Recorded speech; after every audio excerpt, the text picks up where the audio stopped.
Hi, Maureen. I had to laugh when I heard you say on MK's podcast, this was last Friday, that JFK Jr.'s bikes were frequently stolen because he never locked them up. In New York City, no less. This troublemaker says, I have a dear friend who was a deputy district attorney in Manhattan for decades. My friend worked with JFK Jr. I use the phrase savage troublemaker, savage parenthetical. I use the phrase worked with loosely because my friend tried high profile murders while JFK Jr. only tried people's patience. I'm dying. My friend said that while Jr. was nice enough, he wasn't all that bright.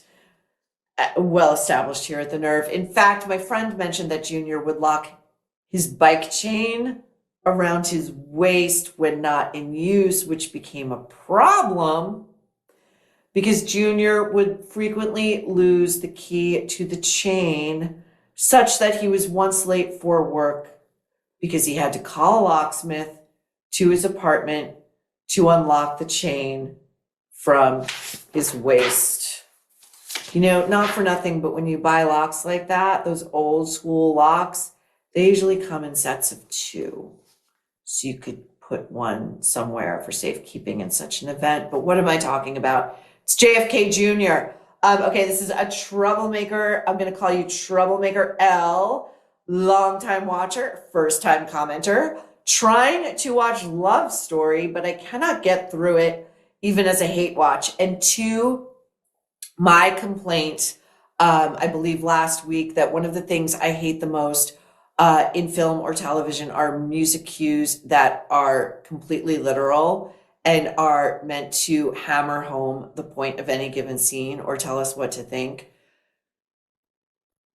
The scene where Daryl first comes into JFK Jr.'s apartment, the song that is playing is Damn, I Wish I Was Your Lover by Sophie B. Hawkins. Do better, music supervisors. Okay. Dear Maureen, this is Troublemaker Julie in South Florida. I wanted to tell you about my 2 experiences with Jackie O and Carolyn Bessette Kennedy. In approximately 1987, I was in a coffee shop on the Upper East Side, eating my cheeseburger deluxe around 3 p.m., singing my song. I was a working actress at the time, so I had odd hours. Unbelievably, Jackie O was sitting next to me at the counter by herself, eating a hamburger and chain smoking. It tracks. She was nevertheless quite striking and stunning, even though this troublemaker said she looked heavily drugged, extremely gaunt, and had a haunted look on her face. That also tracks. Now, with Carolyn Bessette Kennedy, my very elegant and bejeweled mother ran into her at a drugstore on the Upper East Side. I'm going to bet it's Zitomers. Going to bet. They were the only 2 in the drugstore. This was shortly after Carolyn married John.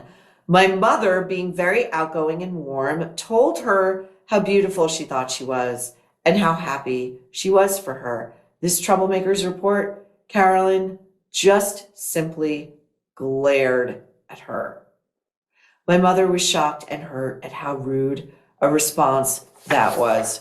No surprise, totally tracks. Hi, Maureen. Don't you find it strange that Carole Radziwill claims to be best friends with the late Carolyn Bessette Kennedy, but was later friends with Ghislaine Maxwell? It's interesting that she mentions her friendship with CBK, but won't with Ghislaine. And also interesting that Carole has never really produced a photograph of her with Carolyn Bessette. Yet there are images of, I believe that Carole has been photographed with Ghislaine, and Ghislaine took Carole's author photograph for her memoir about John F. Kennedy Jr., Carolyn Bessette, and some guy Carole married who died of cancer. Okay, this is the money email info I have regarding Carolyn Bessette. I've been emailing with this troublemaker back and forth, and I believe this is the real deal. And as someone who spent like 4 to 5 years doing deep research and reporting for Ask Not, I'm pretty sure I can sniff out the real thing. So take it, though, with a grain of salt if you must. This is just this troublemaker's report. But again, to me, it tracks. Now, this troublemaker went to dinner through business connections with a guy. I'm gonna leave him unnamed. I'll call him JL. Now, JL was a big nightlife player in Boston. Big. Now, during dinner, so this is 10 years ago, so this is long after Carolyn and Maureen Bessette were killed needlessly by JFK Jr. in that plane crash. I'm always going to use that phraseology. Never they died in a plane crash. No. JFK Jr. killed them. During dinner, this guy mentions that Carolyn Bessette had worked for him. I said, what was she like? And he says, do you want to hear the real story that nobody else knows? Needless to say, I said, yes. He said that Carolyn was, this word is in all caps, obsessed with John Jr. from the beginning, before she ever met John Jr. That she would talk back in Boston about one day that she was going to meet him and she was going to marry him. They all liked her enough, but they thought she was a little bit nuts. He said the obsession was pretty incessant. John Jr. was friends with this guy, JL, and happened to be in Boston one day and paid a visit. Carolyn happened to be out to lunch that day. When she found out that JFK Jr. had been to lunch with her boss and she had not been tipped off that he was coming, Carolyn, according to JL, flipped out and quit her job on the spot. She admitted to JL that she was going to move and put herself into a position where she would meet John Jr. Back then, she had mousy, brownish, blonde hair in Boston. You can go look at the photos. This is true. She moved to New York. She made a strategic decision to bleach it simply because she knew, according to this troublemaker, John Jr. preferred blondes. Remember, Daryl had a longtime girlfriend, Madonna fixation. She started to wear red lipstick. She worked her way up with Calvin Klein, set herself up on purpose with a job she knew landed her more potential to meet Junior. Now, this is something I've never heard anywhere else, but JL swears that Carolyn found out which bar John Jr. frequented and went there, and that's how they met, not through Calvin. And that would not surprise me because Carolyn Bessette was huge in the nightlife scene in New York City. She went to the bigger clubs like Tunnel, the Roxy Plate, and then the smaller ones in Soho that had like 12 seats. She dated at least one nightlife impresario in New York City.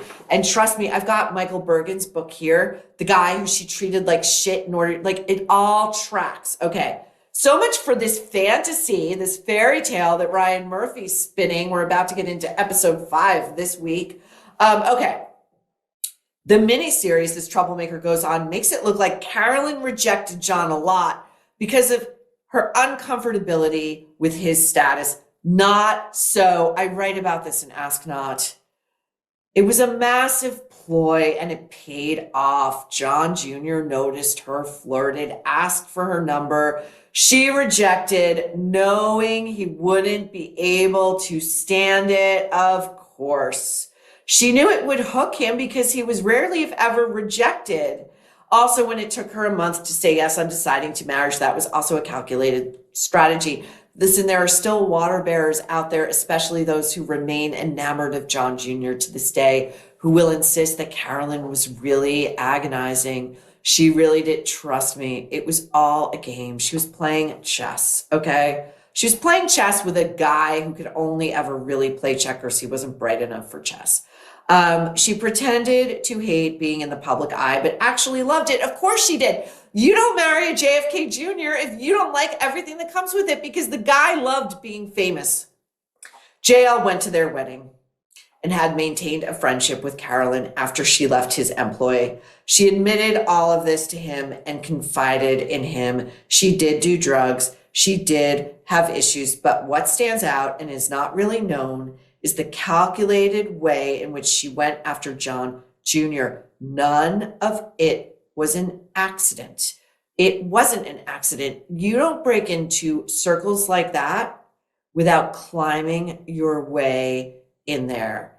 Same thing with Meghan Markle. She was not of that world. And that's why eyebrows get raised and people want to know, what's your story? Where'd you come from? What's your deal? She moved her entire world, this troublemaker writes of Carolyn, on taking a chance that she would land him, and she did it. The irony is it cost her her life. I haven't ever told anyone this before. I just held on to it. But the recent resurgence of interest in Carolyn and John Jr. brought that evening's conversation back to the forefront of my mind. And this troublemaker, we are so thankful that you shared this. Not because it's just gossip, not because it's interesting, but because it runs in direct contradiction to the garbage that Ryan Murphy is shilling out here and trying to make younger generations think is the actual truth. As this troublemaker writes, for all of her machinations, for all of her desperation to land the most eligible bachelor in America, this troublemaker writes, it cost her her life. And I will tell you that when interviewing Carolyn's friends for Ask Not, and they did not want to be named, understandably so, this is what they said to me, that when they woke up that Saturday morning to news that that plane was missing and they all knew it had gone down and they all knew John Jr. did it, that they thought to themselves, holy shit, this is so fucked up. Carolyn wanted this so badly. She wanted it so badly. And this is how it ended up. And it's kind of just an object lesson in trying to force something that isn't natural and maybe shouldn't be yours. As we get older, our bodies naturally produce less collagen, and that impacts everything from joints and recovery to hair, skin, and nails. The good news is that there is a product that can help. Bubs Naturals Collagen Peptides. Taking Bubs daily can help with stiffness, a better recovery after workouts, and healthier skin. Plus, it's easy to use. Just mix it into your morning coffee. It dissolves instantly with no taste or grit. But what really sets Bubs apart is how clean it is. No sugars, no fillers. It's third-party tested and sustainably sourced. You'll also love that the brand gives back, donating 10% of profits to charity in honor of Navy SEAL Glenn Bub Doherty. It is a product that actually stands for something. Live better longer. For a limited time only, Nerve listeners are getting 20% off at Bubs Naturals by using code NERVE at checkout. Just head to bubsnaturals.com and use code NERVE, then you're all set. After you purchase, they're going to ask you, where did you hear about us? Please tell them you're a troublemaker and that the Nerve sent you.